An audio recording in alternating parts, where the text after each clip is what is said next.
왜 수천 번 기도한 주기도문이 여전히 내 삶을 바꾸지 못할까요? 왜 어떤 사람은 주기도문 한 번의 기적을 경험하는데 나는 평생 외워도 변화가 없을까요? 혹시 내가 뭔가 잘못하고 있는 건 아닐까요? 2년 전 70세 된 한 권사님이 저를 찾아오셨습니다. 목사님, 50년을 주기도문을 외웠는데 제 인생은 왜 이 모양일까요? 눈물을 흘리며 물으셨습니다. 그분은 매일 새벽 기도에 빠지지 않으셨고 주기도문을 하루에도 수십 번 외우셨습니다. 하지만 삶은 여전히 힘들었습니다. 잠은 오지 않았고 자녀들과의 관계는 냉랭했으며 경제적 어려움은 계속됐습니다. 하나님께서 제 기도를 안 들으시나 봐요. 그분의 목소리에는 깊은 절망이 묻어났습니다. 그날 저는 그분께 한 가지 질문을 드렸습니다. 권사님, 주기도문을 외울 때 각 문장의 의미를 생각하며 기도하셨습니까? 그분은 잠시 침묵하시더니 고개를 저으셨습니다. 그냥 외웠어요. 빨리 끝내야 다음 기도를 할 수 있으니까요. 바로 그것이었습니다. 50년 동안 주기도문을 기도했지만 정작 예수님께서 가르쳐 주신 그 기도의 진짜 의미는 한 번도 깊이 생각해 본 적이 없었던 것입니다. 그날부터 저는 그 권사님과 함께 주기도문을 처음부터 다시 배우기 시작했습니다. 단 한 달 만에 놀라운 일들이 일어났습니다. 20년 동안 괴롭혔던 불면증이 사라졌습니다. 자녀들이 먼저 연락하기 시작했습니다. 경제적으로 막혔던 일들이 풀리기 시작했습니다. 목사님, 기도가 이렇게 달라질 수 있다는 걸 몰랐어요. 3개월 후 그분은 완전히 다른 얼굴로 간증하셨습니다. 사랑하는 여러분, 주기도문은 단순히 외우는 기도문이 아닙니다. 이것은 하나님께서 직접 가르쳐 주신 완벽한 기도의 설계도입니다. 이 기도 안에는 우리 인생의 모든 문제에 대한 해답이 담겨 있습니다. 오늘 저는 여러분과 함께 주기도문의 7가지 놀라운 비밀을 나누려고 합니다. 이것을 제대로 이해하고 기도할 때 여러분의 삶에도 반드시 기적 같은 일들이 일어날 것입니다. 지금부터 함께 시작하겠습니다. 첫 번째, 여러분은 혹시 하나님을 멀게 느끼신 적 있으신가요? 기도할 때 마치 하늘에 대고 혼자 중얼거리는 것 같은 느낌 말입니다. 많은 분들이 이렇게 고백하십니다. 기도해도 하나님이 들으시는지 모르겠어요. 하늘이 닫힌 것 같아요. 이것은 단순히 느낌의 문제가 아닙니다. 우리가 하나님을 어떤 분으로 인식하느냐에 따라 기도의 능력이 완전히 달라지기 때문입니다. 주기도문의 첫 문장은 바로 이 문제를 해결합니다. 마태복음 6장 9절은 이렇게 말씀합니다. 그러므로 너희는 이렇게 기도하라. 하늘에 계신 우리 아버지여, 이름이 거룩히 여김을 받으시오며. 예수님께서 이 기도를 가르치실 때 제자들은 충격을 받았을 것입니다. 당시 유대인들은 하나님을 여호와, 전능하신 자, 지극히 높으신 분이라고 불렀습니다. 감히 하나님을 아버지라고 부르는 것은 상상도 할 수 없는 일이었습니다. 그런데 예수님은 우리 아버지라고 부르라고 가르치십니다. 여기서 아버지라는 단어는 아람어로 아빠입니다. 이것은 어린아이가 아빠를 부를 때 쓰는 가장 친밀한 호칭입니다. 하나님은 우리를 심판하시는 재판관이 아니라 우리를 사랑하시는 아버지이십니다. 우리가 넘어지고 실패해도 품어주시는 분이십니다. 우리의 연약함을 아시고 긍휼히 여기시는 분이십니다. 이것을 깨달을 때 기도는 의무가 아니라 특권이 됩니다. 두려움이 아니라 사랑의 대화가 됩니다. 오늘부터 주기도문을 시작할 때 이렇게 해보세요. 하늘에 계신 우리 아버지여라고 말할 때 잠시 멈추세요. 그리고 하나님께서 정말로 여러분의 아버지이심을 묵상하세요. 여러분을 사랑하시는 아빠이심을 기억하세요. 여러분의 이름을 아시고 여러분의 고통을 아시고 여러분의 필요를 아시는 분이심을 선포하세요. 그 순간 기도의 문이 열립니다. 하늘이 응답하기 시작합니다. 김영애 권사님, 65세, 부산에 사시는 분입니다. 이분은 30년 동안 교회를 다니셨지만 늘 하나님이 무서운 분이라고 생각하셨습니다. 내가 죄가 많아서 하나님께서 나를 미워하실 거야. 이런 생각 때문에 기도할 때마다 떨었습니다. 주기도문도 그저 빨리 외우고 넘어갔습니다. 그런데 작년 여름 한 집회에서 이 말씀을 듣게 되었습니다. 하나님은 여러분의 아버지십니다. 여러분을 심판하러 오신 게 아니라 사랑하러 오셨습니다. 그날 밤 권사님은 처음으로 주기도문의 첫 문장을 천천히 기도했습니다. 하늘에 계신 우리 아버지여. 그 순간 눈물이 쏟아지기 시작했습니다. 30년 만에 처음으로 하나님의 사랑을 느꼈습니다. 아, 하나님께서 정말 나를 사랑하시는구나. 내가 죄인이지만 그래도 나는 하나님의 자녀구나. 그날 이후 권사님의 삶이 완전히 달라졌습니다. 기도가 즐거워졌습니다. 말씀이 달콤해졌습니다. 30년 동안 짓눌렀던 정죄감이 사라지고 하나님의 자녀로서의 확신이 생겼습니다. 6개월 후 권사님은 이렇게 간증하셨습니다. 저는 30년 동안 종처럼 하나님을 섬겼습니다. 하지만 이제는 딸로서 아버지를 사랑합니다. 이 차이가 얼마나 큰지 모릅니다. 사랑하는 여러분, 지금 저와 함께 이렇게 기도해 보시겠습니까? 하늘에 계신 우리 아버지, 오늘 저를 당신의 자녀로 부르시는 그 음성을 듣습니다. 저는 하나님의 자녀입니다. 두려워할 필요가 없습니다. 정죄받을 이유가 없습니다. 아버지께서 저를 사랑하시고 저의 이름을 아시고 저의 기도를 들으십니다. 오늘 이 확신 안에서 담대히 아버지께 나아갑니다.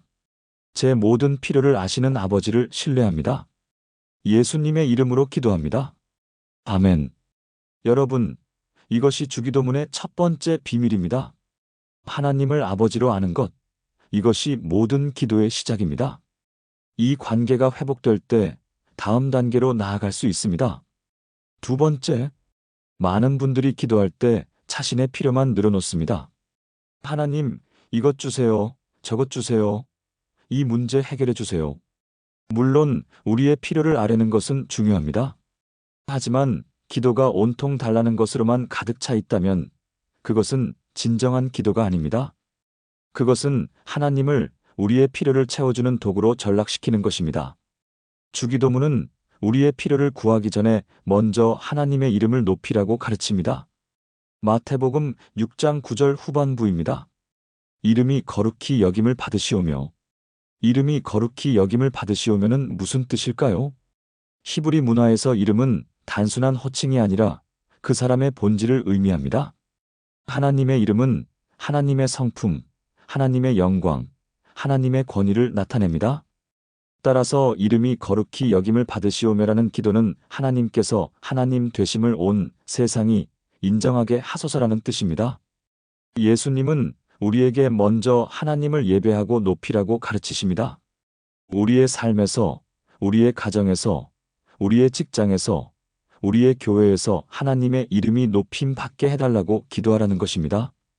이것은 단순히 입술로 하나님을 찬양하는 것을 넘어 우리의 삶 전체가 하나님의 영광을 드러내는 것을 의미합니다. 놀라운 것은 우리가 먼저 하나님의 이름을 높일 때 하나님께서 우리의 이름을 높여주신다는 사실입니다. 우리가 하나님의 영광을 구할 때 하나님께서 우리의 필요를 채워주십니다. 오늘부터 주기도문을 기도할 때 이렇게 해보세요. 이름이 거룩히 여김을 받으시오며라고 기도하면서 구체적으로 기도하세요. 하나님, 오늘 제 가정에서 하나님의 이름이 높임 받게 하소서. 제 직장에서 동료들이 하나님의 영광을 보게 하소서. 제 삶을 통해 하나님의 선하심이 드러나게 하소서. 그리고 하루를 살아가면서 이 기도를 기억하세요. 내가 하는 일, 내가 하는 말, 내가 맺는 관계 속에서 하나님의 이름이 높임 받고 있는지 돌아보세요. 박철수 집사님, 58세, 서울에서 중소기업을 운영하시는 분입니다. 5년 전 집사님의 회사는 큰 위기를 맞았습니다. 주요 거래처가 계약을 파기했고 직원들 월급을 주기도 어려웠습니다. 집사님은 매일 새벽 기도를 하며 울부짖었습니다. 하나님, 제 사업을 살려주세요. 돈을 보내주세요. 거래처를 보내주세요. 하지만 3개월이 지나도 아무 변화가 없었습니다. 그러던 어느 날 새벽 기도 중에 마태복음 6장 33절 말씀이 마음에 들어왔습니다. 너희는 먼저 그의 나라와 그의 의를 구하라 그리하면 이 모든 것을 너희에게 더하시리라. 집사님은 깨달았습니다. 아, 내가 하나님의 영광보다 내 사업을 먼저 구했구나. 그날부터 집사님은 기도의 순서를 바꿨습니다. 하나님, 이 어려움 속에서도 하나님의 이름이 높임 받게 하소서. 제가 정직하게 사업하는 모습을 통해 하나님의 영광이 드러나게 하소서. 그리고 실제로 행동했습니다. 어려워도 직원들에게 정직하게 상황을 설명했습니다. 거래처에 뇌물을 주는 대신 정직하게 경쟁했습니다. 월급을 줄이더라도 직원을 해고하지 않았습니다. 처음엔 더 힘들었습니다. 하지만 2개월 후 놀라운 일이 일어났습니다. 한 대기업에서 집사님의 정직한 평판을 듣고 연락이 왔습니다. 박 사장님, 우리 회사와 거래하시겠습니까? 우리는 정직한 파트너를 찾고 있습니다. 그 계약으로 회사는 완전히 회복되었습니다. 1년 후 집사님의 회사는 이전보다 2배로 성장했습니다. 집사님은 이렇게 간증했습니다. 저는 제 사업을 구했지만 하나님은 응답하지 않으셨습니다. 그런데 하나님의 이름을 높이기 시작했더니 하나님께서 제 사업까지 높여주셨습니다. 함께 기도해 보시겠습니까? 거룩하신 하나님, 오늘 주님의 이름이 제 삶에서 높임 받기를 원합니다. 제 가정에서, 제 일터에서, 제 모든 관계에서 주님의 영광이 드러나게 하소서. 제 필요보다 주님의 영광을 먼저 구합니다. 제 계획보다 주님의 뜻을 먼저 구합니다. 주님의 이름이 거룩히 여김받을 때 제 삶도 높아짐을 믿습니다. 예수님의 이름으로 기도합니다. 아멘. 여러분, 하나님의 이름을 먼저 높이십시오. 그러면 하나님께서 여러분의 필요를 채워주실 것입니다. 이제 3번째 비밀로 나아가겠습니다. 3번째, 우리는 종종 삶의 주도권을 놓지 못합니다. 내가 계획하고, 내가 결정하고, 내가 해결하겠다. 이렇게 살다가 벽에 부딪히면 그제야 하나님을 찾습니다. 하나님, 이제 와서 도와주세요. 하지만 하나님은 우리 삶의 응급처치자가 아니십니다. 하나님은 우리 삶의 왕이십니다. 주기도문의 3번째 간구는 바로 이것을 고백하라고 가르칩니다. 마태복음 6장 10절 전반부입니다. 나라가 임하시오며 뜻이 하늘에서 이루어진 것 같이 땅에서도 이루어지이다. 나라가 임하시오면은 무슨 뜻일까요? 여기서 나라는 하나님의 통치, 하나님의 주권을 의미합니다. 예수님 시대, 이스라엘은 로마의 지배를 받고 있었습니다. 사람들은 정치적 메시아를 기다리며 로마를 물리칠 왕국을 꿈꿨습니다. 하지만 예수님께서 말씀하신 나라는 정치적 왕국이 아니라 영적 왕국입니다. 그것은 하나님께서 우리의 마음을 다스리시고, 우리의 가정을 다스리시고, 우리의 삶 전체를 다스리시는 것을 의미합니다. 나라가 임하시오며라고 기도한다는 것은 하나님, 제 삶의 왕좌에 앉아주세요라고 고백하는 것입니다. 제 계획이 아니라 하나님의 계획이 이루어지기를 원합니다. 제 뜻이 아니라 하나님의 뜻이 이루어지기를 원합니다. 이것은 포기가 아니라 가장 지혜로운 선택입니다. 왜냐하면 하나님의 계획은 우리 계획보다 항상 더 좋기 때문입니다. 오늘부터 중요한 결정을 내려야 할 때마다 이렇게 기도해 보세요. 하나님, 제 뜻이 아니라 하나님의 나라가 이 일에 임하게 하소서. 직장을 선택할 때, 결혼을 결정할 때, 사업을 시작할 때, 자녀 교육을 계획할 때 먼저 이렇게 기도하세요. 그리고 하나님의 인도하심을 기다리세요. 성경 말씀을 통해, 믿음의 조언자를 통해, 환경을 통해 하나님께서 말씀하실 것입니다. 때로는 우리의 계획을 확증하실 것이고, 때로는 전혀 다른 방향으로 인도하실 것입니다. 중요한 것은 우리가 하나님의 통치에 순복하는 것입니다. 이미숙 권사님, 52세, 대구에 사시는 분입니다. 권사님의 외동딸이 대학 진학을 앞두고 있었습니다. 딸은 음악을 전공하고 싶어 했지만 권사님은 의대를 원했습니다. 음악으로 뭐 먹고 살려고? 의사가 되어야지. 모녀 사이에 갈등이 깊어졌습니다. 딸은 엄마와 말도 하지 않았고 권사님은 매일 스트레스로 잠을 이루지 못했습니다. 그러던 어느 주일 설교 중에 이 말씀을 들었습니다. 나라가 임하시오며 하나님의 뜻이 이루어지이다. 권사님은 깨달았습니다. 아, 내가 내 왕국을 세우려고 했구나. 딸의 인생을 내 뜻대로 통치하려고 했구나. 그날 밤 권사님은 무릎 꿇고 기도했습니다. 하나님, 제 뜻이 아니라 하나님의 나라가 제 딸의 인생에 임하게 하소서. 하나님께서 제 딸을 어떻게 사용하기 원하시는지 보여주세요. 3일 동안 금식하며 기도했습니다. 그리고 딸에게 이렇게 말했습니다. 미안해. 엄마가 잘못했어. 내 인생은 내 것이 아니라 하나님의 것이야. 하나님께서 너를 어떻게 인도하시는지 함께 기도해보자. 딸은 엄마의 변화에 놀랐고 함께 기도하기 시작했습니다. 2주 후 놀라운 일이 일어났습니다. 딸이 음악 학원에서 우연히 한 선교사를 만났는데 그분이 이렇게 말했습니다. 아프리카에서 음악 선교사가 절실히 필요한데 관심 있니? 그 만남 이후 딸은 확신을 갖게 되었습니다. 엄마, 나 음악으로 선교하고 싶어요. 권사님은 눈물을 흘리며 말했습니다. 그래, 하나님께서 너를 그렇게 부르신다면 엄마가 응원할게. 딸은 음악대학에 진학했고 지금은 케냐에서 음악 선교사로 사역하고 있습니다. 권사님은 이렇게 간증합니다. 제가 제 왕국을 내려놓았을 때 하나님께서 훨씬 더 아름다운 나라를 보여주셨습니다.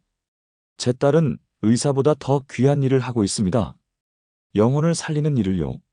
함께 이렇게 기도해 보시겠습니까? 하나님 아버지, 오늘 제 삶에 하나님의 나라가 임하기를 원합니다. 제 계획이 아니라 하나님의 계획이, 제 뜻이 아니라 하나님의 뜻이 이루어지기를 원합니다. 제 왕좌에서 내려와 하나님을 왕으로 모십니다. 제 가정에, 제 직장에, 제 자녀에게 하나님의 통치가 임하게 하소서. 하나님의 나라가 임할 때 가장 좋은 결과가 온다는 것을 믿습니다. 예수님의 이름으로 기도합니다. 아멘. 여러분의 삶에 하나님의 나라가 임할 때 진정한 평안과 기쁨이 찾아옵니다. 이제 네 번째 비밀로 나아가겠습니다. 네 번째, 많은 사람들이 하나님의 뜻을 알고 싶어 합니다. 하나님, 제게 뜻을 보여주세요. 하지만 정작 하나님께서 이미 보여주신 뜻은 순종하지 않습니다. 성경에 분명히 쓰여 있는 말씀들, 용서하라는 말씀, 사랑하라는 말씀, 정직하라는 말씀은 외면하면서 특별한 계시를 구합니다. 하나님의 뜻은 먼 곳에 있지 않습니다. 이미 성경 안에, 우리의 일상 안에 있습니다. 문제는 아는 것이 아니라 행하는 것입니다. 마태복음 6장 10절 후반부입니다. 뜻이 하늘에서 이루어진 것 같이 땅에서도 이루어지이다. 뜻이 하늘에서 이루어진 것 같이는 무슨 뜻일까요? 하늘에서는 하나님의 뜻이 완벽하게 이루어집니다. 천사들은 하나님의 명령에 즉시 순종합니다. 주저함도 없고 불평도 없고 지체함도 없습니다. 예수님은 우리에게 땅에서도 하늘에서처럼 하나님의 뜻에 순종하라고 가르치십니다. 이것은 우리의 의지를 포기하라는 뜻이 아닙니다. 오히려 우리의 의지를 하나님의 뜻과 일치시키라는 뜻입니다. 겟세마네 동산에서 예수님께서 기도하셨습니다. 아버지여, 만일 아버지의 뜻이거든 이 잔을 내게서 옮기시옵소서. 그러나 내 원대로 마시옵고 아버지의 원대로 되기를 원하나이다. 이것이 진정한 기도입니다. 내 뜻을 말하되 궁극적으로는 하나님의 뜻에 맡기는 것입니다. 오늘부터 이렇게 살아보세요. 아침에 일어나면 이렇게 기도하세요. 하나님, 오늘 하루 하나님의 뜻이 제 삶에 이루어지게 하소서. 그리고 하루를 살면서 하나님께서 이미 보여주신 뜻들을 실천하세요. 화가 날 때 용서하세요. 미워하는 사람을 위해 기도하세요. 정직하지 못한 유혹이 올 때 거절하세요. 섬길 기회가 올 때 섬기세요. 이것이 바로 하나님의 뜻이 땅에서 이루어지는 것입니다. 특별한 계시를 기다리지 마세요. 이미 주어진 말씀을 순종하세요. 정수진 집사님, 45세, 인천에서 간호사로 일하시는 분입니다. 집사님에게는 10년 동안 연락하지 않은 언니가 있었습니다. 10년 전 어머니의 유산 문제로 크게 싸웠고 그 이후 남남처럼 지냈습니다. 집사님은 언니를 생각할 때마다 분노가 치밀었습니다. 언니가 먼저 사과해야 해. 잘못한 건 언니니까. 그런데 작년 크리스마스 주기도문을 기도하다가 이 부분에서 멈췄습니다. 뜻이 하늘에서 이루어진 것 같이 땅에서도 이루어지이다. 그리고 마태복음 6장 14-15절 말씀이 떠올랐습니다. 너희가 사람의 잘못을 용서하면 너희 하늘 아버지께서도 너희 잘못을 용서하시려니와 너희가 사람의 잘못을 용서하지 아니하면 너희 아버지께서도 너희 잘못을 용서하지 아니하시리라. 집사님은 깨달았습니다. 아, 용서하는 것이 하나님의 뜻이구나. 언니가 사과하든 안 하든 나는 하나님의 뜻에 순종해야 해. 하지만 쉽지 않았습니다. 10년 동안 쌓인 분노와 상처가 있었습니다. 집사님은 일주일 동안 금식하며 기도했습니다. 하나님, 제 힘으로는 못 용서하겠습니다. 하나님께서 제 마음을 바꿔주세요. 일주일 후 집사님은 용기를 내어 언니에게 전화했습니다. 손이 떨렸습니다. 여보세요, 언니. 나 수진이야. 10년 동안 연락 못해서 미안해. 내가 먼저 용서를 구할게. 전화 너머로 언니의 흐느끼는 소리가 들렸습니다. 수진아, 나도 미안해. 나도 너한테 사과하고 싶었는데 용기가 없었어. 두 자매는 전화로 30분 동안 울었습니다. 다음 날 10년 만에 만났습니다. 껴안고 울었습니다. 용서했습니다. 3개월 후 집사님은 이렇게 간증했습니다. 10년 동안 제 가슴에 돌덩이가 있었는데 사라졌습니다. 밤에 잠도 잘 오고 기도도 잘 되고 모든 게 달라졌어요. 하나님의 뜻에 순종했더니 제 삶이 회복되었습니다. 더 놀라운 일은 6개월 후에 일어났습니다. 집사님이 다니던 병원에서 승진 기회가 왔는데 추천인이 필요했습니다. 그런데 언니가 그 병원의 이사회 멤버였던 것입니다. 언니는 동생을 적극 추천했고 집사님은 수간호사로 승진했습니다. 집사님은 말합니다. 하나님의 뜻에 순종했더니 하나님께서 상상도 못한 복을 주셨습니다. 함께 이렇게 기도해 보시겠습니까? 사랑의 하나님, 오늘 하나님의 뜻이 제 삶에서 이루어지기를 원합니다. 하늘에서처럼 땅에서도 제 마음에서도 하나님의 뜻이 온전히 이루어지게 하소서. 용서하라 하시면 용서하고 사랑하라 하시면 사랑하며 섬기라 하시면 섬기겠습니다. 제 뜻을 내려놓고 하나님의 뜻에 순종할 때 가장 큰 축복이 온다는 것을 믿습니다. 순종할 힘을 주소서. 예수님의 이름으로 기도합니다. 아멘. 여러분, 하나님의 뜻에 순종하는 것이 가장 지혜로운 선택입니다. 이제 5번째 비밀로 나아가겠습니다. 5번째, 우리는 종종 내일을 걱정하며 오늘을 낭비합니다. 다음 달 월세는 어떻게 내지? 아이 학원비는 어디서 나오지? 노후 자금은 충분할까? 이런 걱정들이 우리의 마음을 사로잡습니다. 걱정은 신앙이 아니라 불신앙의 증거입니다. 하나님을 신뢰하지 못한다는 고백입니다. 주기도문은 우리에게 오늘 필요한 것만 구하라고 가르칩니다.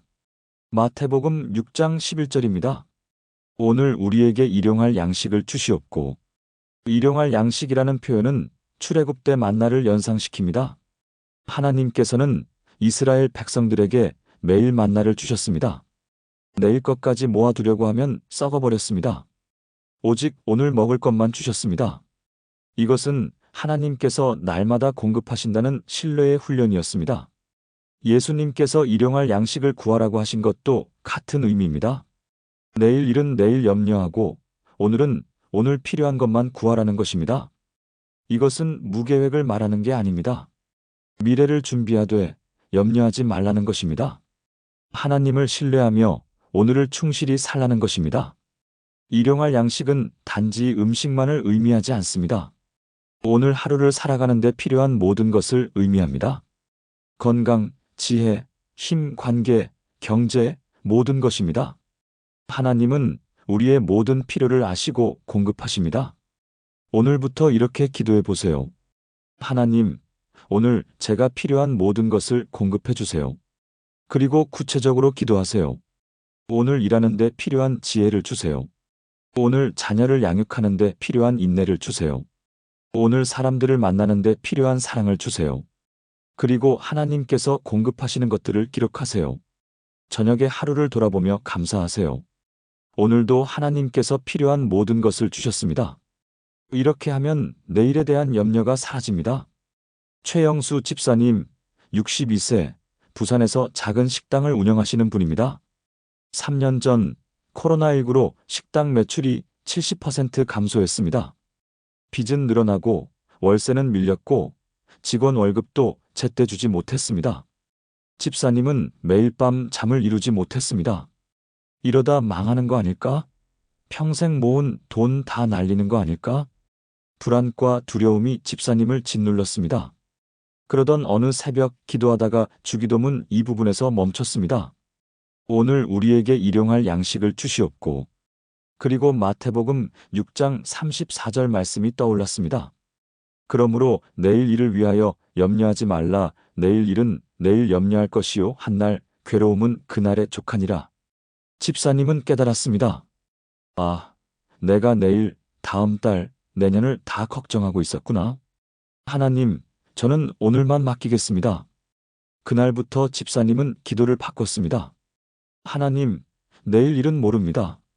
하지만 오늘 하루 장사가 잘 되게 해주세요. 오늘 하루 필요한 것을 공급해 주세요. 그리고 오늘 하루만 집중했습니다. 오늘 온 손님들을 최선을 다해 섬겼습니다. 오늘 만든 음식에 정성을 다했습니다. 오늘 만난 사람들에게 친절했습니다. 놀라운 일이 일어났습니다. 한 달 후 한 손님이 SNS에 식당 후기를 올렸습니다. 코로나 시대에도 변함없이 정성스러운 식당. 사장님의 따뜻한 마음이 느껴집니다. 그 글이 퍼지면서 손님들이 하나둘 늘어나기 시작했습니다. 3개월 후 매출이 코로나 이전 수준으로 회복되었습니다. 6개월 후 오히려 이전보다 20% 증가했습니다. 1년 후 밀렸던 빚을 모두 갚았습니다. 집사님은 이렇게 간증합니다. 제가 내일을 걱정할 때는 아무것도 해결되지 않았습니다. 하지만 오늘만 최선을 다하고 하나님께 맡겼더니 하나님께서 내일까지 책임져 주셨습니다. 하나님은 일용할 양식을 주시는 분이십니다. 지금도 집사님은 매일 아침 이렇게 기도합니다. 하나님, 오늘도 일용할 양식을 주셔서 감사합니다. 오늘 하루도 하나님을 신뢰합니다. 함께 이렇게 기도해 보시겠습니까? 선하신 하나님, 오늘도 제게 일용할 양식을 주심을 감사드립니다. 오늘 필요한 건강, 지혜, 힘, 평안, 경제를 공급해 주소서. 내일을 염려하지 않고 오늘을 충실히 살게 하소서. 하나님께서 날마다 공급하시는 분이심을 믿습니다. 오늘도 하나님을 신뢰하며 최선을 다하겠습니다. 예수님의 이름으로 기도합니다. 아멘. 여러분, 하나님은 우리의 모든 필요를 아시고 공급하시는 분이십니다. 오늘 하루만 맡기십시오. 이제 6번째 비밀로 나아가겠습니다. 6번째, 용서는 기독교 신앙의 핵심이지만 가장 어려운 부분입니다. 저 사람이 한 짓을 어떻게 용서해요? 제가 받은 상처를 아세요? 용서하면 제가 지는 거잖아요. 우리는 용서를 약함으로, 패배로, 손해로 생각합니다. 하지만 성경은 정반대로 말합니다. 용서는 강함이고 승리이고 자유입니다. 주기도문은 용서받는 것과 용서하는 것을 연결시킵니다. 마태복음 6장 12절입니다. 우리가 우리에게 죄 지은 자를 사하여 준 것 같이 우리 죄를 사하여 주시옵고.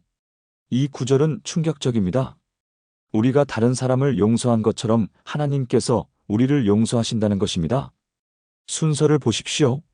우리가 먼저 용서한 것 같이 그 다음에 하나님께서 용서하신다입니다. 예수님은 마태복음 6장 14-15절에서 이렇게 말씀하셨습니다. 너희가 사람의 잘못을 용서하면 너희 하늘 아버지께서도 너희 잘못을 용서하시려니와 너희가 사람의 잘못을 용서하지 아니하면 너희 아버지께서도 너희 잘못을 용서하지 아니하시리라. 이것은 하나님의 용서가 우리의 용서에 달려있다는 뜻이 아닙니다.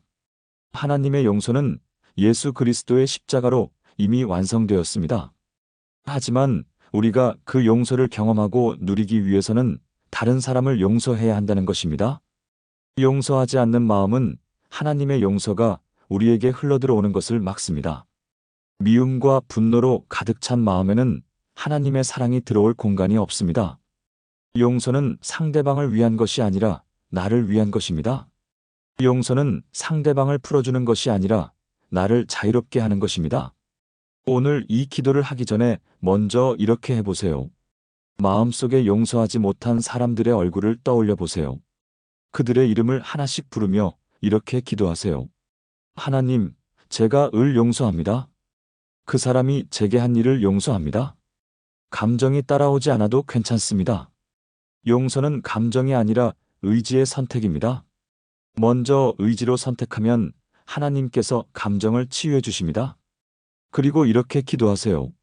하나님, 제가 다른 사람을 용서한 것 같이 저도 용서받기를 원합니다. 구체적 사례. 한미경 권사님, 57세, 서울에 사시는 분입니다. 15년 전 권사님의 남편이 바람을 피웠습니다. 권사님은 이혼을 생각했지만 어린 두 자녀 때문에 참았습니다. 남편은 다시 돌아왔고 사과했고 변했습니다. 하지만 권사님의 마음은 변하지 않았습니다. 15년 동안 매일 밤 그날의 고통이 되살아났습니다. 남편을 볼 때마다 분노가 치밀었습니다. 겉으로는 평범한 부부였지만 속으로는 상처와 미움이 골마 있었습니다. 권사님은 우울증에 걸렸고 불면증에 시달렸으며 건강도 나빠졌습니다. 작년 봄 한 부흥회에서 이 말씀을 들었습니다.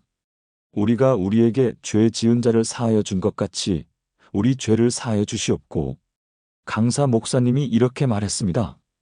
용서하지 않는 것은 독약을 마시고 상대방이 죽기를 바라는 것과 같습니다. 여러분은 죽고 상대방은 살아 있습니다. 권사님은 그 말에 찔렸습니다. 맞아. 15년 동안 내가 죽어왔어. 남편은 변했는데 나는 여전히 15년 전 그날에 갇혀 있어. 그날 밤 권사님은 무릎 꿇고 울며 기도했습니다. 하나님, 저는 제 힘으로 용서할 수 없습니다. 하지만 용서하기로 선택합니다. 하나님께서 제 마음을 바꿔주세요. 3일 동안 금식하며 기도했습니다. 그리고 남편에게 말했습니다. 여보, 15년이 지났지만 저는 아직도 당신을 용서하지 못했어요. 하지만 오늘 하나님 앞에서 당신을 용서합니다. 그리고 미안해요. 15년 동안 당신을 감옥에 가둬놔서. 남편은 권사님을 껴안고 울었습니다. 여보, 미안해. 정말 미안해. 그날 밤 권사님은 15년 만에 처음으로 편안히 잠들었습니다. 한 달 후 우울증 약을 끊었습니다. 3달 후 불면증이 사라졌습니다. 6달 후 건강검진에서 모든 수치가 정상으로 돌아왔습니다. 1년이 지난 지금 권사님 부부는 부부 상담 사역을 하고 있습니다. 권사님은 이렇게 간증합니다. 용서는 상대방을 자유롭게 하는 게 아니라 나를 자유롭게 합니다. 15년 동안 제가 저를 감옥에 가둬놨었습니다. 용서가 저를 풀어줬습니다. 함께 이렇게 기도해 보시겠습니까?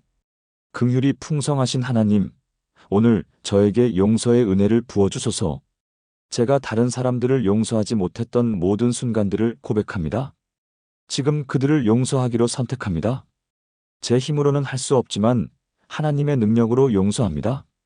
제가 다른 사람을 용서한 것 같이 저도 하나님께 용서받기를 원합니다.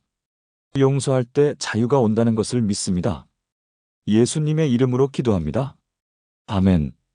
여러분, 용서는 약함이 아니라 강함입니다. 용서할 때 여러분은 자유로워집니다. 이제 마지막 7번째 비밀로 나아가겠습니다. 7. 우리는 매일 영적 전쟁 속에 살고 있습니다. 유혹이 찾아오고 시험이 닥치고 악한 세력이 우리를 넘어뜨리려 합니다. 어떤 사람들은 자신의 의지력으로 이것들을 이기려고 합니다. 나는 강하니까 괜찮아. 하지만 우리 힘으로는 결코 이길 수 없습니다. 우리에게 필요한 것은 하나님의 보호입니다. 주기도문의 마지막 간구는 바로 이 보호를 구하라고 가르칩니다. 마태복음 6장 13절입니다. 우리를 시험에 들게 하지 마시옵고 다만 악에서 구하시옵소서. 시험에 들게 하지 마시옵고는 하나님께서 우리를 시험하신다는 뜻이 아닙니다. 야고보서 1장 13절은 분명히 말합니다. 사람이 시험을 받을 때에 내가 하나님께 시험을 받는다 하지 말지니 하나님은 악에게 시험을 받지도 아니하시고 친히 아무도 시험하지 아니하시느니라. 시험에 들게 하지 마시옵고는 시험 받는 상황에 처하지 않게 해주세요라는 뜻입니다. 우리가 넘어질 만한 유혹과 시험의 자리에 가지 않게 보호해달라는 기도입니다. 다만 악에서 구하시옵소서는 더 적극적인 보호를 구하는 기도입니다. 악은 단순히 나쁜 일이 아니라 악한 자, 즉 사탄을 의미합니다. 사탄은 실제로 존재하며 우리를 넘어뜨리려고 끊임없이 노력합니다. 베드로전서 5장 8절은 이렇게 경고합니다. 근신하라 깨어라 너희 대적 마귀가 우는 사자같이 두루다니며 삼킬 자를 찾나니 우리는 이 악한 자로부터 보호받아야 합니다. 그리고 그 보호는 오직 하나님으로부터만 옵니다. 오늘부터 이렇게 기도해 보세요. 아침에 집을 나서기 전 이렇게 기도하세요. 하나님, 오늘 저를 시험에 들지 않게 하시고 악에서 구하소서. 그리고 구체적으로 기도하세요. 오늘 제가 가야 할 곳, 만나야 할 사람, 해야 할 일 가운데 유혹이 있다면 피하게 하소서. 제 마음을 지켜주시고 제 눈을 지켜주시고 제 입을 지켜주소서. 또한 시편 91편으로 선포 기도를 하세요. 주께서 천사들을 명령하셔서 내 모든 길에서 나를 지키십니다. 이렇게 기도하면 하나님께서 정말로 보호해 주십니다. 이준혁 집사님, 48세, 광주에서 IT 회사를 운영하시는 분입니다. 5년 전 집사님의 회사에 큰 프로젝트가 들어왔습니다. 성공하면 회사가 2배로 성장할 수 있는 기회였습니다. 하지만 한 가지 문제가 있었습니다. 그 프로젝트를 따내려면 담당 공무원에게 뇌물을 줘야 했습니다. 이 정도는 다들 해요. 안 하면 경쟁사가 가져갑니다. 파트너가 집사님을 설득했습니다. 집사님은 고민에 빠졌습니다. 회사 직원들 20명의 생계가 걸린 문제였습니다. 한 번만, 이번 한 번만, 유혹이 강하게 밀려왔습니다. 그날 밤 집사님은 잠을 이루지 못했습니다. 새벽 4시 일어나 기도실로 갔습니다. 주기도문을 기도하다가 이 부분에서 멈췄습니다. 우리를 시험에 들게 하지 마시옵고 다만 악에서 구하시옵소서. 집사님은 무릎 꿇고 울며 기도했습니다. 하나님, 저는 지금 시험에 들었습니다. 저를 악에서 구하소서. 제 힘으로는 이길 수 없습니다. 1시간 동안 기도했습니다. 기도를 마치고 일어섰을 때 마음에 평안이 왔습니다. 하나님께서 다른 길을 보여주실 거야. 다음 날 집사님은 파트너에게 말했습니다. 미안합니다. 저는 그렇게 할 수 없습니다. 이 프로젝트를 포기하겠습니다. 파트너는 화를 냈고 관계가 깨졌습니다. 그 프로젝트는 경쟁사가 가져갔습니다. 집사님은 직원들에게 사과했습니다. 미안합니다. 큰 프로젝트를 놓쳤습니다. 하지만 정직하게 가겠습니다. 직원들은 집사님을 존경했습니다. 3개월 후 놀라운 일이 일어났습니다. 그 프로젝트를 따낸 경쟁사가 비리로 적발되어 검찰 조사를 받았습니다. 만약 집사님이 뇌물을 줬다면 같이 조사받았을 것입니다. 6개월 후 더 큰 일이 일어났습니다. 한 대기업에서 집사님의 정직한 평판을 듣고 연락이 왔습니다. 이 사장님, 우리 회사 IT 시스템 전체를 맡아주시겠습니까?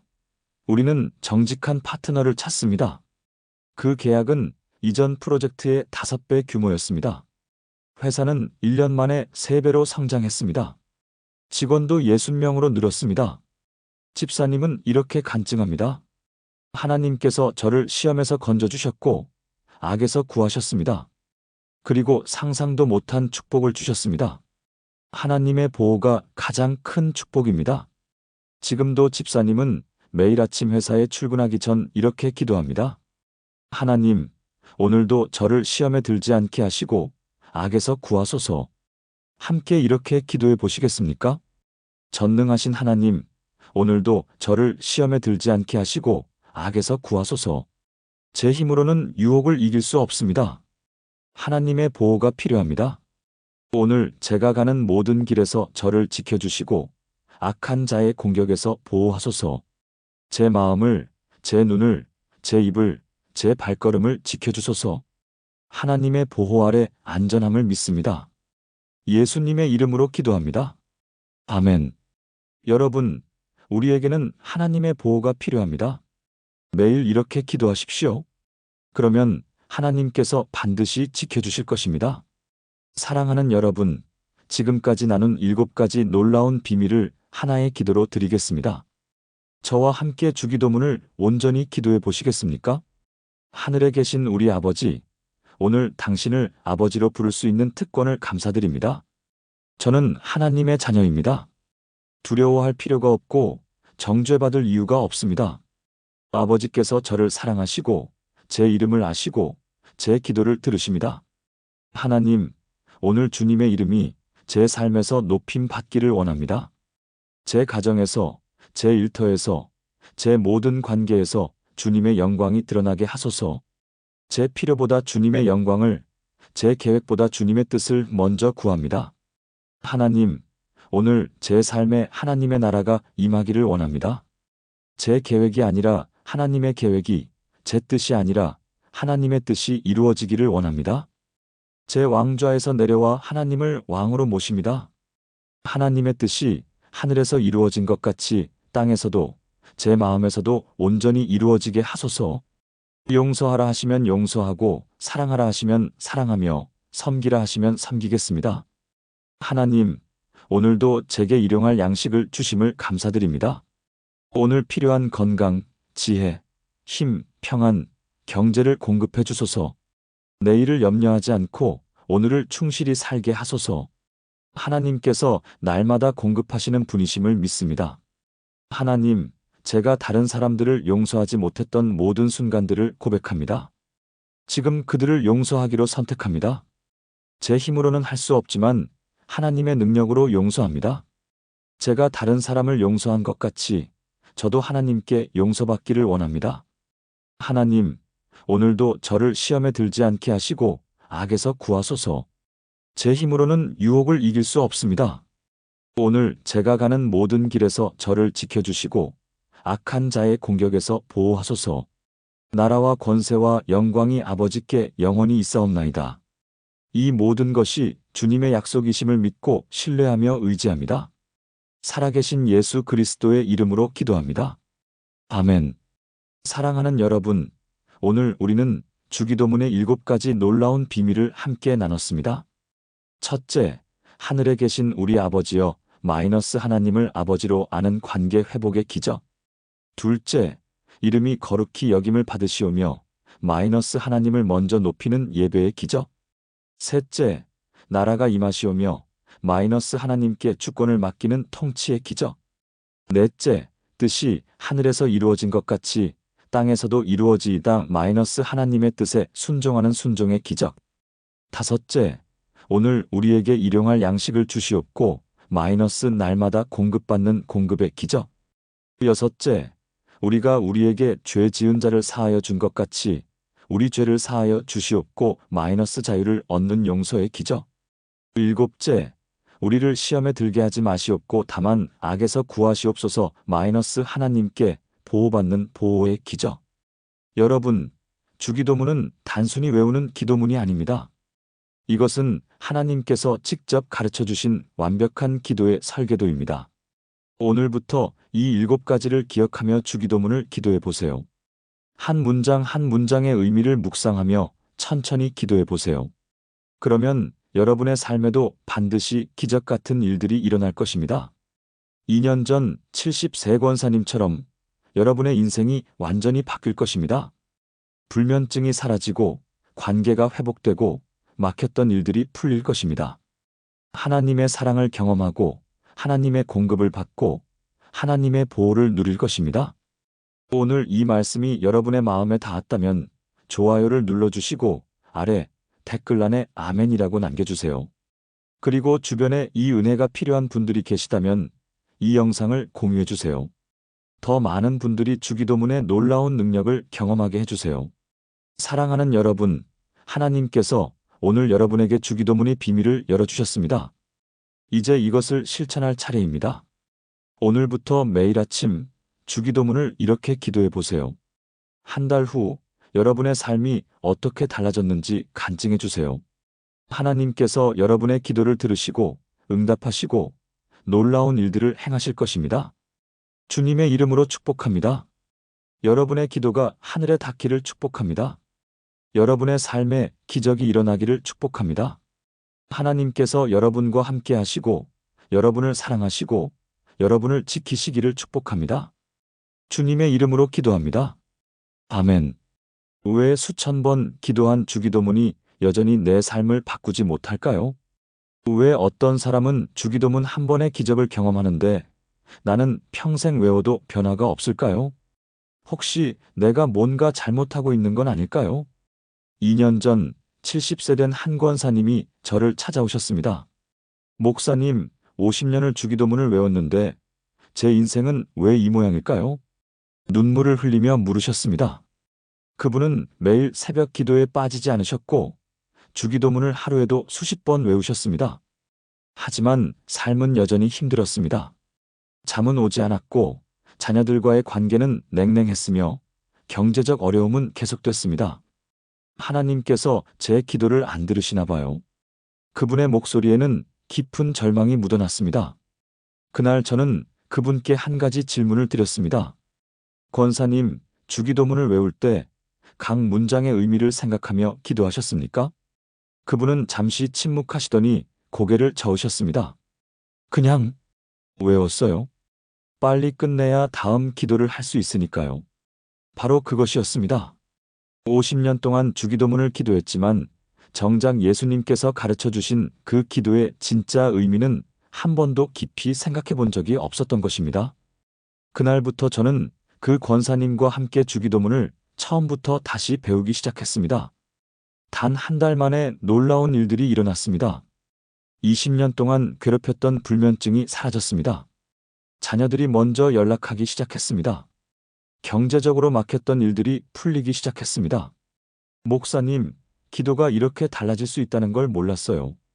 3개월 후 그분은 완전히 다른 얼굴로 간증하셨습니다. 사랑하는 여러분, 주기도문은 단순히 외우는 기도문이 아닙니다.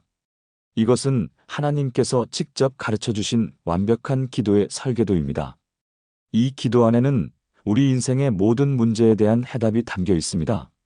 오늘 저는 여러분과 함께 주기도문의 7가지 놀라운 비밀을 나누려고 합니다. 이것을 제대로 이해하고 기도할 때 여러분의 삶에도 반드시 기적 같은 일들이 일어날 것입니다. 지금부터 함께 시작하겠습니다. 첫 번째, 여러분은 혹시 하나님을 멀게 느끼신 적 있으신가요? 기도할 때 마치 하늘에 대고 혼자 중얼거리는 것 같은 느낌 말입니다. 많은 분들이 이렇게 고백하십니다. 기도해도 하나님이 들으시는지 모르겠어요. 하늘이 닫힌 것 같아요. 이것은 단순히 느낌의 문제가 아닙니다. 우리가 하나님을 어떤 분으로 인식하느냐에 따라 기도의 능력이 완전히 달라지기 때문입니다. 주기도문의 첫 문장은 바로 이 문제를 해결합니다. 마태복음 6장 9절은 이렇게 말씀합니다. 그러므로 너희는 이렇게 기도하라. 하늘에 계신 우리 아버지여, 이름이 거룩히 여김을 받으시오며. 예수님께서 이 기도를 가르치실 때 제자들은 충격을 받았을 것입니다. 당시 유대인들은 하나님을 여호와, 전능하신 자, 지극히 높으신 분이라고 불렀습니다. 감히 하나님을 아버지라고 부르는 것은 상상도 할 수 없는 일이었습니다. 그런데 예수님은 우리 아버지라고 부르라고 가르치십니다. 여기서 아버지라는 단어는 아람어로 아빠입니다. 이것은 어린아이가 아빠를 부를 때 쓰는 가장 친밀한 호칭입니다. 하나님은 우리를 심판하시는 재판관이 아니라 우리를 사랑하시는 아버지이십니다. 우리가 넘어지고 실패해도 품어주시는 분이십니다. 우리의 연약함을 아시고 긍휼히 여기시는 분이십니다. 이것을 깨달을 때 기도는 의무가 아니라 특권이 됩니다. 두려움이 아니라 사랑의 대화가 됩니다. 오늘부터 주기도문을 시작할 때 이렇게 해보세요. 하늘에 계신 우리 아버지여라고 말할 때 잠시 멈추세요.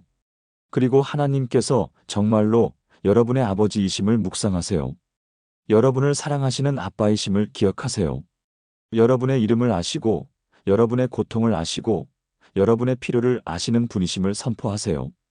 그 순간 기도의 문이 열립니다. 하늘이 응답하기 시작합니다. 김영애 권사님, 65세, 부산에 사시는 분입니다. 이분은 30년 동안 교회를 다니셨지만 늘 하나님이 무서운 분이라고 생각하셨습니다. 내가 죄가 많아서 하나님께서 나를 미워하실 거야. 이런 생각 때문에 기도할 때마다 떨었습니다. 주기도문도 그저 빨리 외우고 넘어갔습니다. 그런데 작년 여름 한 집회에서 이 말씀을 듣게 되었습니다. 하나님은 여러분의 아버지십니다. 여러분을 심판하러 오신 게 아니라 사랑하러 오셨습니다. 그날 밤 권사님은 처음으로 주기도문의 첫 문장을 천천히 기도했습니다. 하늘에 계신 우리 아버지여. 그 순간 눈물이 쏟아지기 시작했습니다. 30년 만에 처음으로 하나님의 사랑을 느꼈습니다. 아, 하나님께서 정말 나를 사랑하시는구나. 내가 죄인이지만 그래도 나는 하나님의 자녀구나. 그날 이후 권사님의 삶이 완전히 달라졌습니다.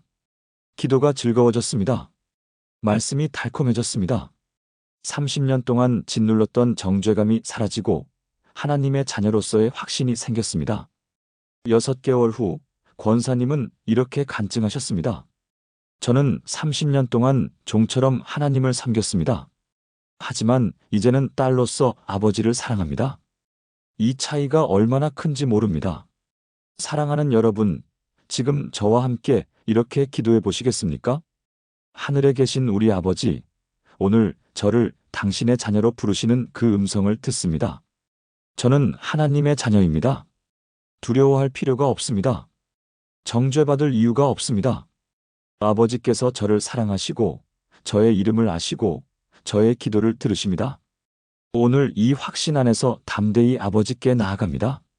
제 모든 필요를 아시는 아버지를 신뢰합니다. 예수님의 이름으로 기도합니다. 아멘. 여러분, 이것이 주기도문의 첫 번째 비밀입니다. 하나님을 아버지로 아는 것, 이것이 모든 기도의 시작입니다. 이 관계가 회복될 때 다음 단계로 나아갈 수 있습니다. 두 번째, 많은 분들이 기도할 때 자신의 필요만 늘어놓습니다. 하나님, 이것 주세요. 저것 주세요. 이 문제 해결해 주세요. 물론 우리의 필요를 아뢰는 것은 중요합니다. 하지만 기도가 온통 달라는 것으로만 가득 차 있다면 그것은 진정한 기도가 아닙니다. 그것은 하나님을 우리의 필요를 채워주는 도구로 전락시키는 것입니다. 주기도문은 우리의 필요를 구하기 전에 먼저 하나님의 이름을 높이라고 가르칩니다. 마태복음 6장 9절 후반부입니다. 이름이 거룩히 여김을 받으시오며. 이름이 거룩히 여김을 받으시오면은 무슨 뜻일까요? 히브리 문화에서 이름은 단순한 호칭이 아니라 그 사람의 본질을 의미합니다. 하나님의 이름은 하나님의 성품, 하나님의 영광, 하나님의 권위를 나타냅니다. 따라서 이름이 거룩히 여김을 받으시오며라는 기도는 하나님께서 하나님 되심을 온 세상이 인정하게 하소서라는 뜻입니다. 예수님은 우리에게 먼저 하나님을 예배하고 높이라고 가르치십니다.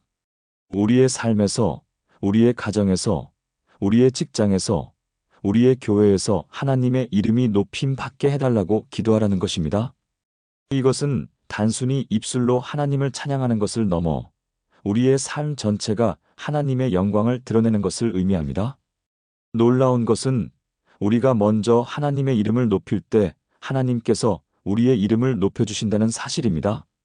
우리가 하나님의 영광을 구할 때 하나님께서 우리의 필요를 채워주십니다. 오늘부터 주기도문을 기도할 때 이렇게 해보세요. 그 이름이 거룩히 여김을 받으시오며라고 기도하면서 구체적으로 기도하세요.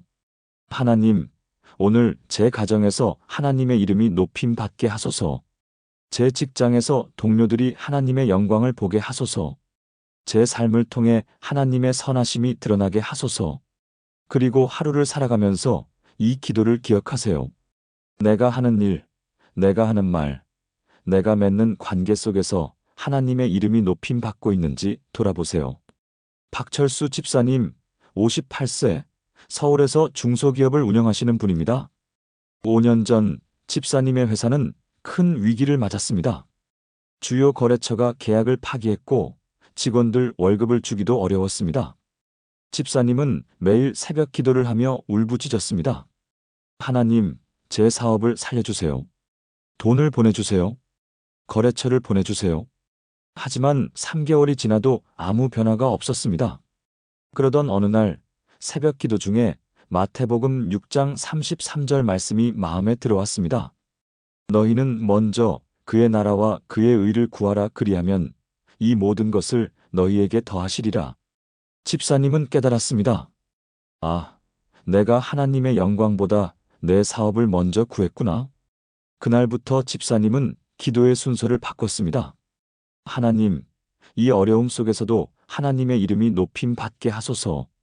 제가 정직하게 사업하는 모습을 통해 하나님의 영광이 드러나게 하소서. 그리고 실제로 행동했습니다. 어려워도 직원들에게 정직하게 상황을 설명했습니다. 거래처에 뇌물을 주는 대신 정직하게 경쟁했습니다.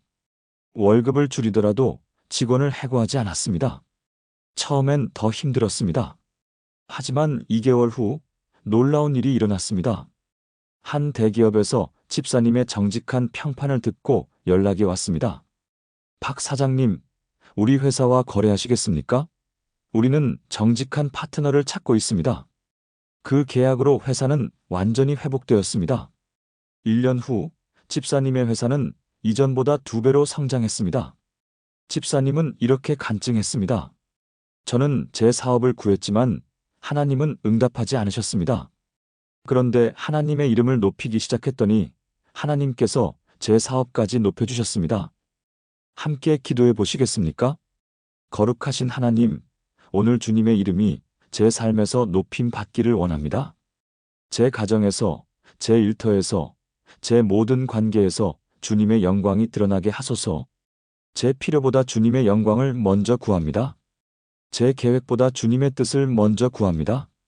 주님의 이름이 거룩히 여김받을 때 제 삶도 높아짐을 믿습니다. 예수님의 이름으로 기도합니다. 아멘. 여러분, 하나님의 이름을 먼저 높이십시오. 그러면 하나님께서 여러분의 필요를 채워주실 것입니다. 이제 3번째 비밀로 나아가겠습니다. 3번째, 우리는 종종 삶의 주도권을 놓지 못합니다. 내가 계획하고, 내가 결정하고, 내가 해결하겠다. 이렇게 살다가 벽에 부딪히면 그제야 하나님을 찾습니다. 하나님, 이제 와서 도와주세요. 하지만 하나님은 우리 삶의 응급처치자가 아니십니다. 하나님은 우리 삶의 왕이십니다. 주기도문의 3번째 간구는 바로 이것을 고백하라고 가르칩니다. 마태복음 6장 10절 전반부입니다. 나라가 임하시오며 뜻이 하늘에서 이루어진 것 같이 땅에서도 이루어지이다. 나라가 임하시오면은 무슨 뜻일까요? 여기서 나라는 하나님의 통치, 하나님의 주권을 의미합니다. 예수님 시대, 이스라엘은 로마의 지배를 받고 있었습니다. 사람들은 정치적 메시아를 기다리며 로마를 물리칠 왕국을 꿈꿨습니다. 하지만 예수님께서 말씀하신 나라는 정치적 왕국이 아니라 영적 왕국입니다. 그것은 하나님께서 우리의 마음을 다스리시고, 우리의 가정을 다스리시고, 우리의 삶 전체를 다스리시는 것을 의미합니다. 나라가 임하시오며라고 기도한다는 것은 하나님, 제 삶의 왕좌에 앉아주세요라고 고백하는 것입니다. 제 계획이 아니라 하나님의 계획이 이루어지기를 원합니다. 제 뜻이 아니라 하나님의 뜻이 이루어지기를 원합니다. 이것은 포기가 아니라 가장 지혜로운 선택입니다. 왜냐하면 하나님의 계획은 우리 계획보다 항상 더 좋기 때문입니다. 오늘부터 중요한 결정을 내려야 할 때마다 이렇게 기도해 보세요. 하나님, 제 뜻이 아니라 하나님의 나라가 이 일에 임하게 하소서. 직장을 선택할 때, 결혼을 결정할 때, 사업을 시작할 때, 자녀 교육을 계획할 때 먼저 이렇게 기도하세요. 그리고 하나님의 인도하심을 기다리세요. 성경 말씀을 통해, 믿음의 조언자를 통해, 환경을 통해 하나님께서 말씀하실 것입니다. 때로는 우리의 계획을 확증하실 것이고, 때로는 전혀 다른 방향으로 인도하실 것입니다. 중요한 것은 우리가 하나님의 통치에 순복하는 것입니다. 이미숙 권사님, 52세, 대구에 사시는 분입니다. 권사님의 외동딸이 대학 진학을 앞두고 있었습니다. 딸은 음악을 전공하고 싶어 했지만 권사님은 의대를 원했습니다. 음악으로 뭐 먹고 살려고. 의사가 되어야지. 모녀 사이에 갈등이 깊어졌습니다. 딸은 엄마와 말도 하지 않았고 권사님은 매일 스트레스로 잠을 이루지 못했습니다. 그러던 어느 주일 설교 중에 이 말씀을 들었습니다. 나라가 임하시오며 하나님의 뜻이 이루어지이다. 권사님은 깨달았습니다. 아, 내가 내 왕국을 세우려고 했구나. 딸의 인생을 내 뜻대로 통치하려고 했구나. 그날 밤 권사님은 무릎 꿇고 기도했습니다. 하나님, 제 뜻이 아니라 하나님의 나라가 제 딸의 인생에 임하게 하소서.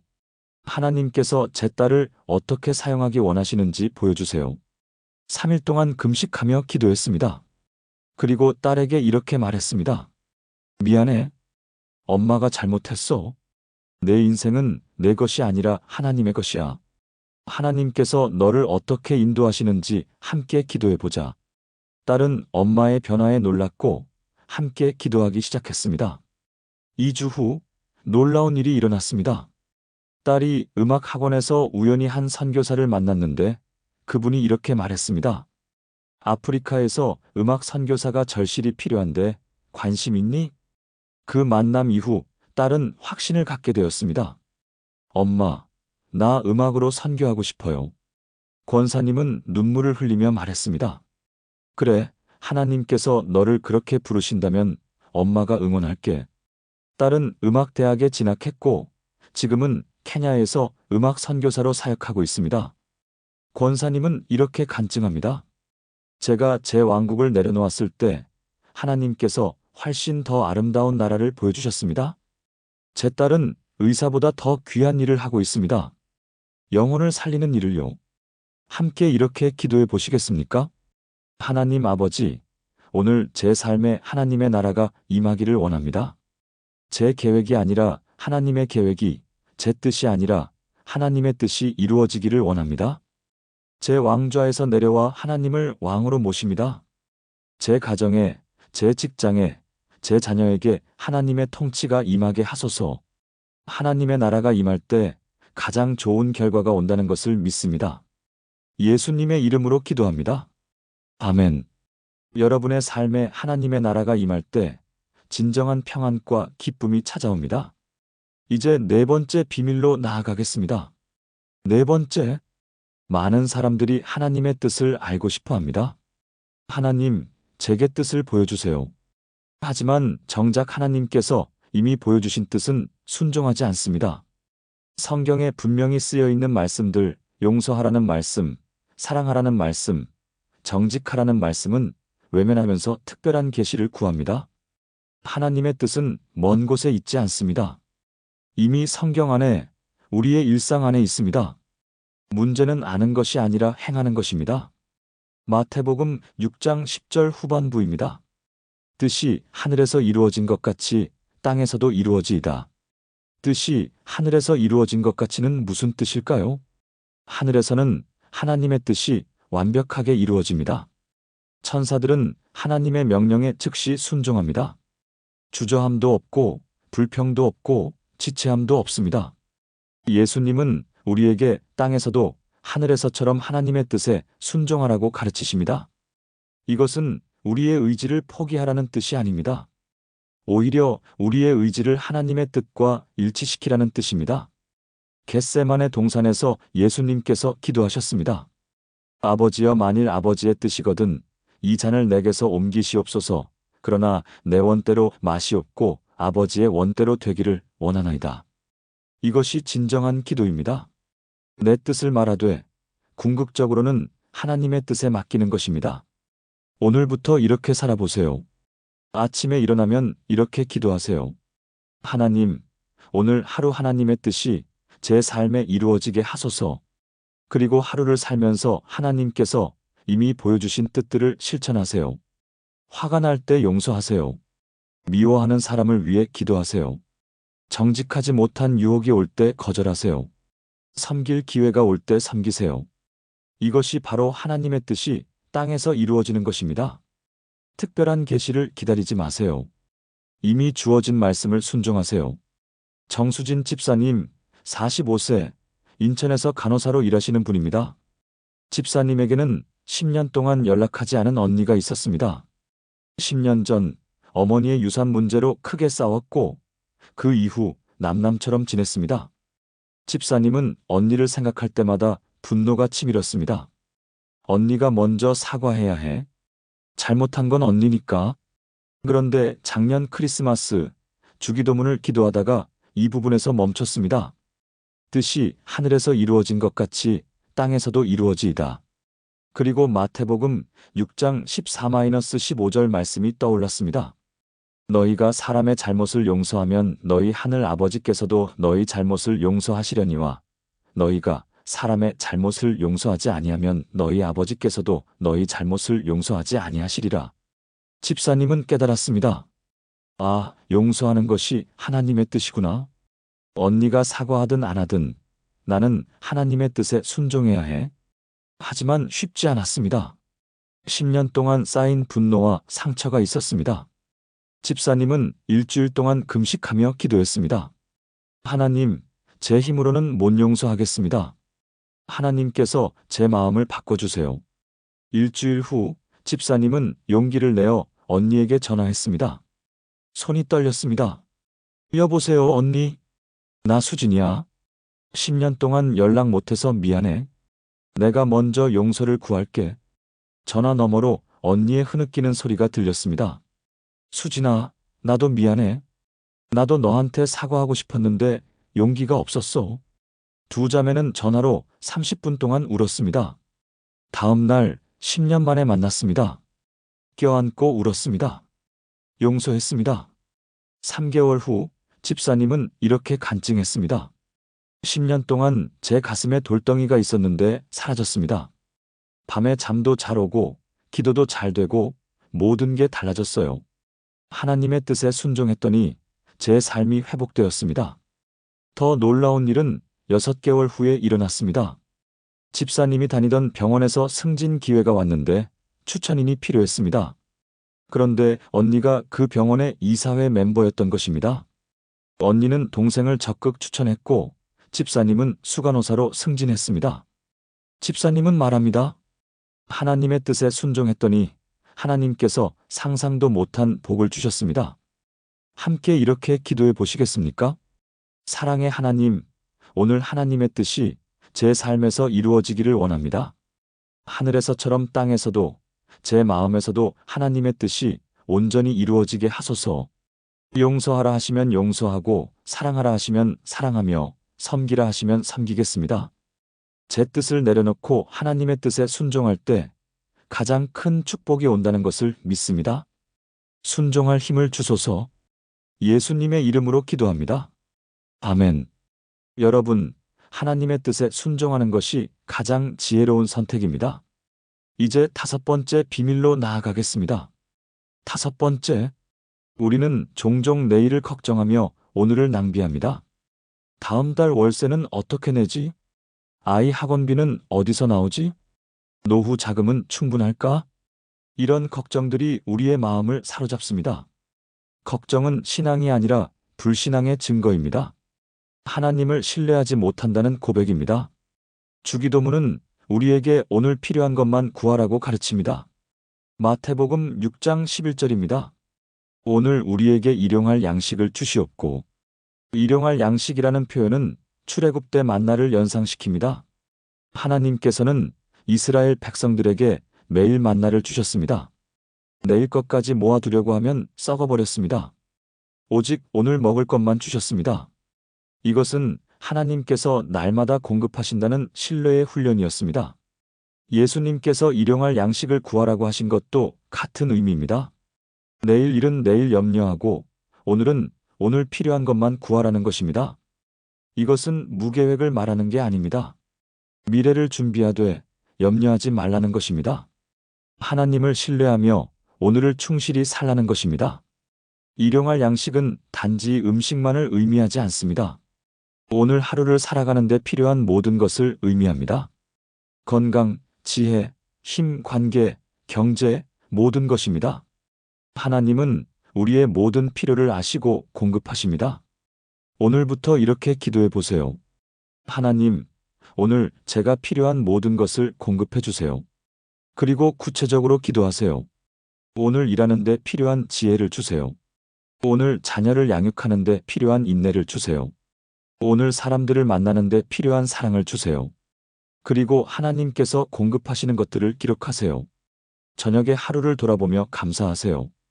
오늘도 하나님께서 필요한 모든 것을 주셨습니다. 이렇게 하면 내일에 대한 염려가 사라집니다. 최영수 집사님, 62세, 부산에서 작은 식당을 운영하시는 분입니다. 3년 전 코로나19로 식당 매출이 70% 감소했습니다. 빚은 늘어나고 월세는 밀렸고 직원 월급도 제때 주지 못했습니다. 집사님은 매일 밤 잠을 이루지 못했습니다. 이러다 망하는 거 아닐까? 평생 모은 돈 다 날리는 거 아닐까? 불안과 두려움이 집사님을 짓눌렀습니다. 그러던 어느 새벽 기도하다가 주기도문 이 부분에서 멈췄습니다. 오늘 우리에게 일용할 양식을 주시옵고. 그리고 마태복음 6장 34절 말씀이 떠올랐습니다. 그러므로 내일 일을 위하여 염려하지 말라. 내일 일은 내일 염려할 것이요 한날 괴로움은 그날의 족하니라. 집사님은 깨달았습니다. 아, 내가 내일, 다음 달, 내년을 다 걱정하고 있었구나. 하나님, 저는 오늘만 맡기겠습니다. 그날부터 집사님은 기도를 바꿨습니다. 하나님, 내일 일은 모릅니다. 하지만 오늘 하루 장사가 잘 되게 해주세요. 오늘 하루 필요한 것을 공급해 주세요. 그리고 오늘 하루만 집중했습니다. 오늘 온 손님들을 최선을 다해 섬겼습니다. 오늘 만든 음식에 정성을 다했습니다. 오늘 만난 사람들에게 친절했습니다. 놀라운 일이 일어났습니다. 한 달 후 한 손님이 SNS에 식당 후기를 올렸습니다. 코로나 시대에도 변함없이 정성스러운 식당. 사장님의 따뜻한 마음이 느껴집니다. 그 글이 퍼지면서 손님들이 하나둘 늘어나기 시작했습니다. 3개월 후 매출이 코로나 이전 수준으로 회복되었습니다. 6개월 후 오히려 이전보다 20% 증가했습니다. 1년 후 밀렸던 빚을 모두 갚았습니다. 집사님은 이렇게 간증합니다. 제가 내일을 걱정할 때는 아무것도 해결되지 않았습니다. 하지만 오늘만 최선을 다하고 하나님께 맡겼더니 하나님께서 내일까지 책임져 주셨습니다. 하나님은 일용할 양식을 주시는 분이십니다. 지금도 집사님은 매일 아침 이렇게 기도합니다. 하나님, 오늘도 일용할 양식을 주셔서 감사합니다. 오늘 하루도 하나님을 신뢰합니다. 함께 이렇게 기도해 보시겠습니까? 선하신 하나님, 오늘도 제게 일용할 양식을 주심을 감사드립니다. 오늘 필요한 건강, 지혜, 힘, 평안, 경제를 공급해 주소서. 내일을 염려하지 않고 오늘을 충실히 살게 하소서. 하나님께서 날마다 공급하시는 분이심을 믿습니다. 오늘도 하나님을 신뢰하며 최선을 다하겠습니다. 예수님의 이름으로 기도합니다. 아멘. 여러분, 하나님은 우리의 모든 필요를 아시고 공급하시는 분이십니다. 오늘 하루만 맡기십시오. 이제 6번째 비밀로 나아가겠습니다. 6번째, 용서는 기독교 신앙의 핵심이지만 가장 어려운 부분입니다. 저 사람이 한 짓을 어떻게 용서해요? 제가 받은 상처를 아세요? 용서하면 제가 지는 거잖아요. 우리는 용서를 약함으로, 패배로, 손해로 생각합니다. 하지만 성경은 정반대로 말합니다. 용서는 강함이고 승리이고 자유입니다. 주기도문은 용서받는 것과 용서하는 것을 연결시킵니다. 마태복음 6장 12절입니다. 우리가 우리에게 죄 지은 자를 사하여 준 것 같이 우리 죄를 사하여 주시옵고. 이 구절은 충격적입니다. 우리가 다른 사람을 용서한 것처럼 하나님께서 우리를 용서하신다는 것입니다. 순서를 보십시오. 우리가 먼저 용서한 것 같이 그 다음에 하나님께서 용서하신다입니다. 예수님은 마태복음 6장 14-15절에서 이렇게 말씀하셨습니다. 너희가 사람의 잘못을 용서하면 너희 하늘 아버지께서도 너희 잘못을 용서하시려니와 너희가 사람의 잘못을 용서하지 아니하면 너희 아버지께서도 너희 잘못을 용서하지 아니하시리라. 이것은 하나님의 용서가 우리의 용서에 달려있다는 뜻이 아닙니다. 하나님의 용서는 예수 그리스도의 십자가로 이미 완성되었습니다.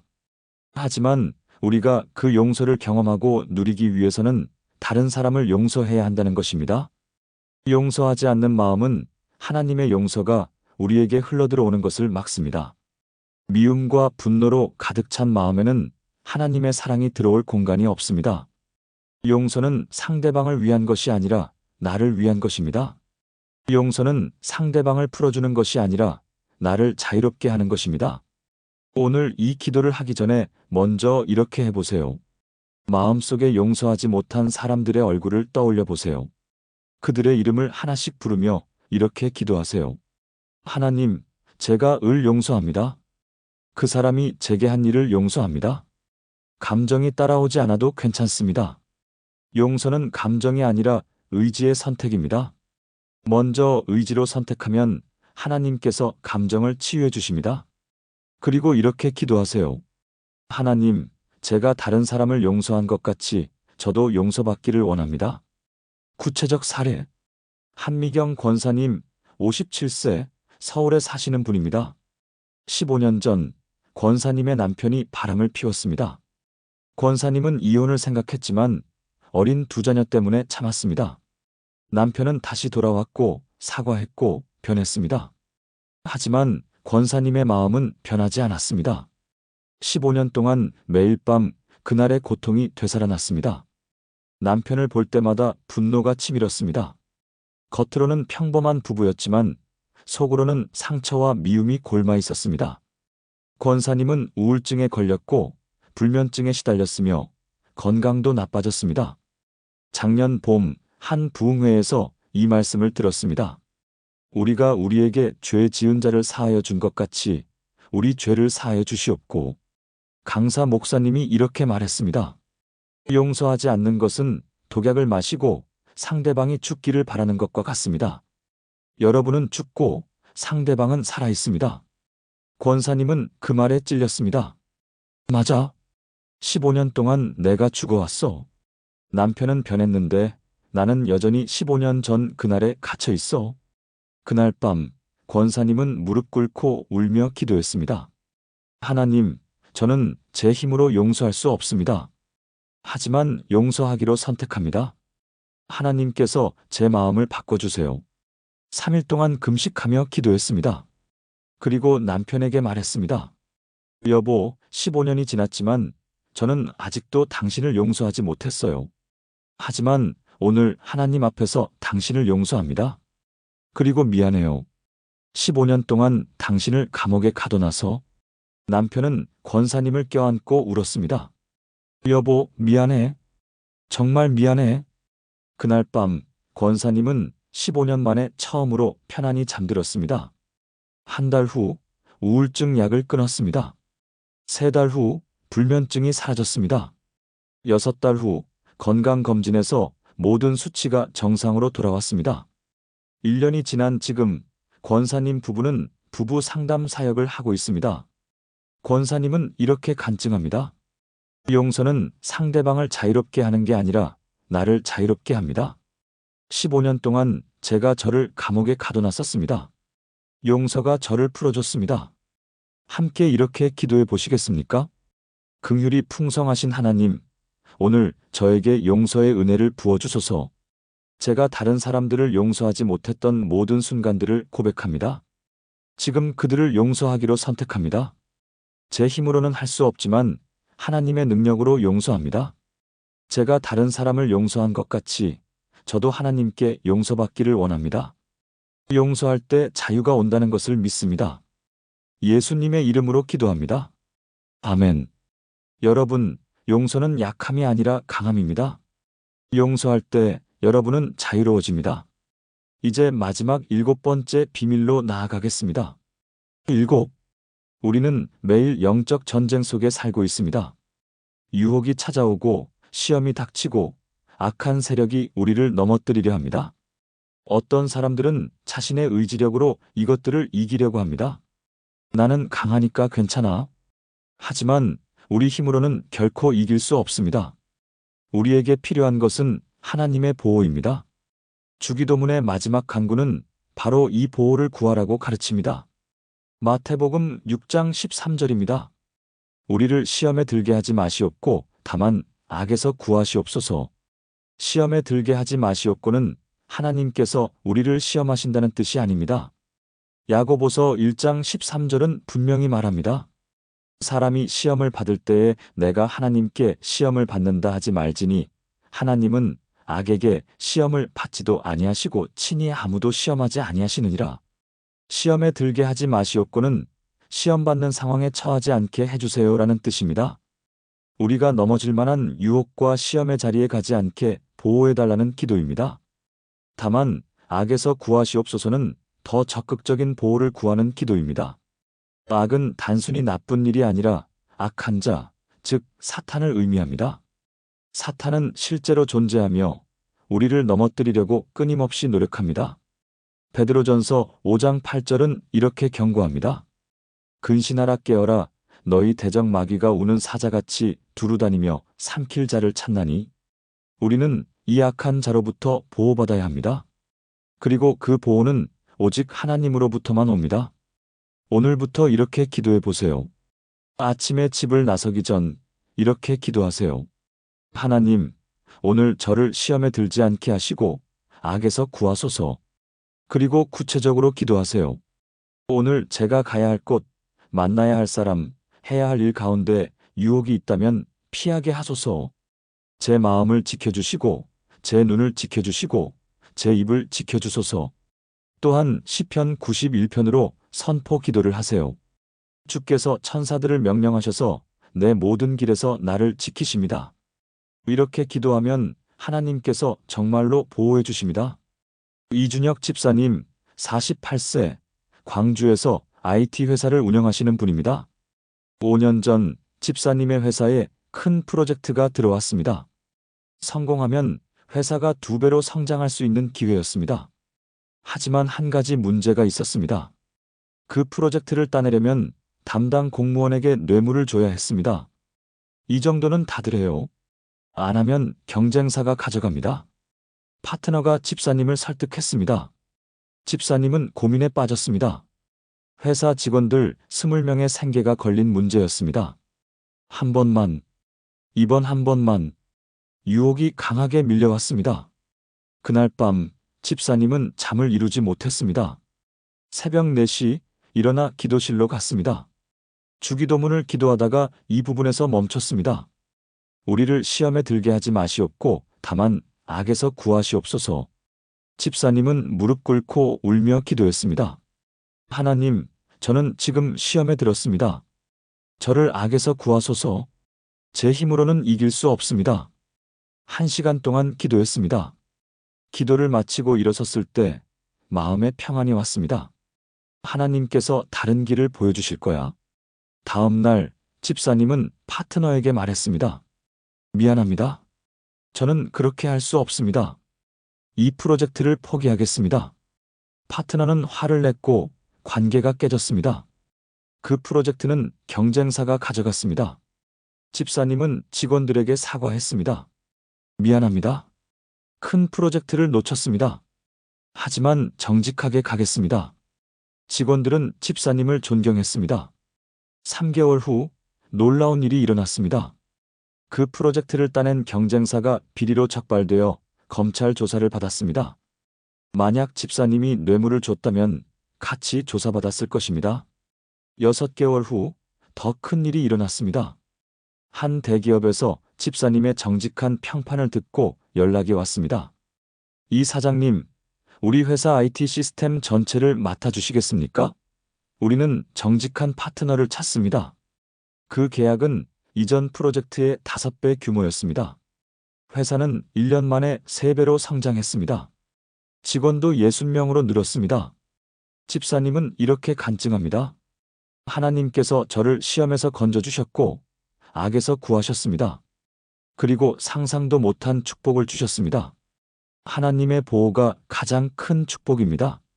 지금도 집사님은 매일 아침 회사에 출근하기 전 이렇게 기도합니다. 하나님, 오늘도 저를 시험에 들지 않게 하시고 악에서 구하소서. 함께 이렇게 기도해 보시겠습니까? 전능하신 하나님, 오늘도 저를 시험에 들지 않게 하시고 악에서 구하소서. 제 힘으로는 유혹을 이길 수 없습니다. 하나님의 보호가 필요합니다. 오늘 제가 가는 모든 길에서 저를 지켜주시고 악한 자의 공격에서 보호하소서. 제 마음을, 제 눈을, 제 입을, 제 발걸음을 지켜주소서. 하나님의 보호 아래 안전함을 믿습니다. 예수님의 이름으로 기도합니다. 아멘.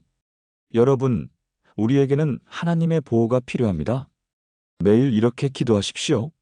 그러면 하나님께서 반드시 지켜주실 것입니다. 사랑하는 여러분, 지금까지 나눈 7가지 놀라운 비밀을 하나의 기도로 드리겠습니다. 저와 함께 주기도문을 온전히 기도해 보시겠습니까? 하늘에 계신 우리 아버지, 오늘 당신을 아버지로 부를 수 있는 특권을 감사드립니다. 저는 하나님의 자녀입니다. 두려워할 필요가 없고 정죄받을 이유가 없습니다. 아버지께서 저를 사랑하시고 제 이름을 아시고 제 기도를 들으십니다. 하나님, 오늘 주님의 이름이 제 삶에서 높임 받기를 원합니다.